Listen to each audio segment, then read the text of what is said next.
Good afternoon students. आज मैं आपको हिंदी फर्स्ट में चैप्टर 15 अमर शहीद भगत सिंह के पत्र पढ़ा रही हूँ। तो सबसे पहले भगत सिंह कौन थे? प्रसिद्ध क्रांतिकारी भगत सिंह का जन्म 28 सितंबर 1907 को पंजाब के लायलपुर जिले के एक गांव में हुआ था। इनके पिता का नाम सरदार किशन सिंह था। सरदार भगत सिंह बचपन से क्रांतिकारी विचारों वाले थे।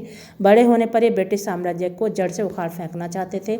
चंद्रशेखर आज़ाद, राम प्रसाद बिस्मिल, अशफाक उल्लाह खां जैसे क्रांतिकारियों की तरह ही भगत सिंह का नाम भी बड़े आदर के साथ लिया जाता है। भगत सिंह समय समय पर अपने हितैषियों को पत्र लिखते रहते थे। उन पत्रों से उनकी देशभक्ति की भावना प्रकट होती थी। ऐसा ही कुछ पत्र उन्होंने लिखे थे जिसका आज इस लेसन में जिक्र है। तो पहला पत्र है, भगत सिंह का विवाह तय कर देने के संबंध में पिता का पत्र प्राप्त करने के बाद भगत सिंह द्वारा लिखा गया पिता के नाम पत्र। पिता भगत सिंह लिखते हैं, पूज्य पिताजी, आपका पत्र पढ़कर बड़ा दुख व आश्चर्य हुआ। जब आप जैसे तपे हुए देशभक्त और धीर पुरुष भी छोटी छोटी बातों से विचलित हो सकते हैं तो साधारण मनुष्य की तो बात ही क्या है। मैं जानता हूँ मेरे यहाँ रहने से मुझे विवाह करने के लिए तरह तरह से विवश किया जाएगा, इसलिए मैं इस स्थान को छोड़कर अन्यत्र कहीं जा रहा हूँ। आपके आशीर्वाद से FA पास कर चुका हूँ। मैं आशा करता हूँ कि आपके आशीर्वाद से और भगवान की कृपा से मुझे सफलता प्राप्त होगी। साथ ही आपकी आज्ञा ना मानने का भी मुझे अत्यंत दुख है, किंतु विवाह का बंधन मेरे सारे कार्यक्रम को नष्ट कर देगा, इसलिए मैं विवश हूँ और आशा करता हूँ कि आप मेरी इस धृष्टता को क्षमा करेंगे। आपका पुत्र भगत सिंह। तो भगत सिंह ने अपने पिता को यह कहते हुए पत्र लिखा कि आप मुझे बार बार शादी के लिए परेशान करेंगे, इसलिए मैं कहीं और जा रहा हूँ ताकि आप मुझे शादी के लिए परेशान ना करें, क्योंकि मैं शादी के बंधन में नहीं बंधना चाहता हूँ।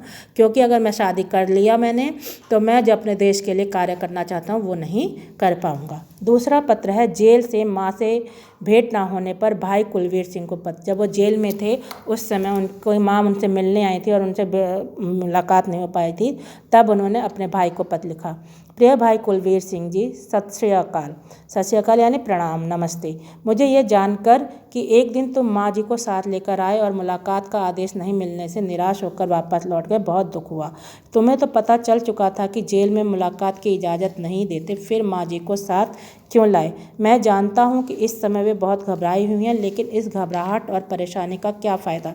नुकसान ज़रूर है, क्योंकि जब से मुझे पता चला कि वे बहुत रो रही हैं मैं स्वयं भी बेचैन हो रहा हूँ।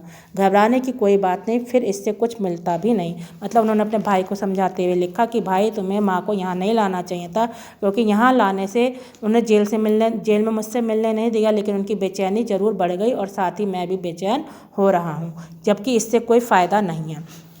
सभी साहस से हालात का मुकाबला करें, सभी को हिम्मत रखनी पड़ेगी और मुकाबला करना पड़ेगा। आखिरकार दुनिया में दूसरे लोग भी तो हज़ारों मुसीबतों में फंसे हुए हैं, और फिर लगातार 1 बरस तक मुलाकातें करके भी तबीयत नहीं भरी तो 2-4 मुलाकातों से भी तसल्ली ना होगी। मेरा ख्याल है कि फैसले और चालान के बाद मुलाकातों में से पाबंदी हट जाएगी, लेकिन माना कि इसके बावजूद मुलाकात की इजाज़त ना मिले तो इसलिए घबराने से क्या फ़ायदा। तुम्हारा भाई भगत सिंह, सेंट्रल जेल, लाहौर, 3 मार्च 1931 में यह पत्र लिखा गया था।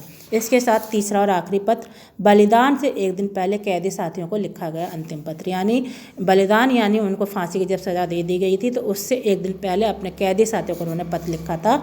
वो लिखा था, साथियों, स्वाभाविक है कि जीने की इच्छा मुझ में भी होनी चाहिए। मैं इसे छिपाना नहीं चाहता, लेकिन मैं एक शर्त पर जिंदा रह सकता हूँ कि मैं कैद होकर या पाबंद होकर जीना नहीं चाहता। उन्होंने लिखा था कि जीने की हर इंसान की तरह मेरे अंदर भी जीने की इच्छा है, और वो लेकिन मैं उस स्थिति में जिंदा नहीं रहना सकता जब मुझे अंग्रेजों का कैदी बनकर या उनकी पाबंदी में अपना जीवन जीना पड़े।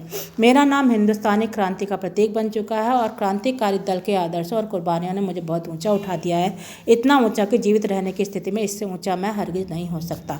आज मेरी कमजोरियाँ जनता के सामने नहीं है। अगर मैं फांसी से बच गया तो जाहिर हो जाएंगी और क्रांति का प्रतीक चिन्ह मध्यम पड़ जाएगा। यदि मेरी कमजोरियाँ दुनिया को पता लग जाएंगी तो दुनिया में फिर कोई क्रांति की कोशिश नहीं करेगा या संभवतः मिट ही जाए। लेकिन दिले राना ढंग से हंसते हंसते मेरे फांसी चढ़ने की सूरत में हिंदुस्तानी माताएं अपने बच्चों को भगत सिंह बनने की आरजू किया करेंगी, लेकिन मेरी फांसी से जरूर हर माता अपने बेटे को मेरा जैसा बनाने की कोशिश करेगी और देश की आज़ादी के लिए कुर्बानी देने वालों की तादाद इतनी बढ़ जाएगी कि क्रांति को रोकना साम्राज्यवाद या तमाम शैतानिक शक्तियों के सपूते की बात नहीं रहेगी।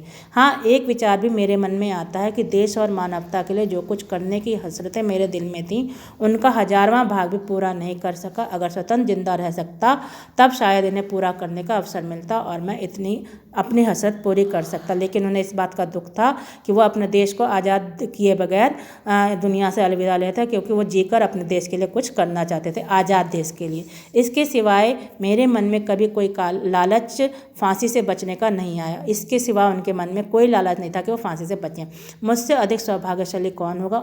आजकल मुझे स्वयं पर बहुत गर्व है। अब तो बड़ी बेताबी से अंतिम परीक्षा का इंतजार है, यानी उन्हें फांसी का इंतजार था। कामना है कि यह और नज़दीक हो जाए। आपका साथी भगत सिंह।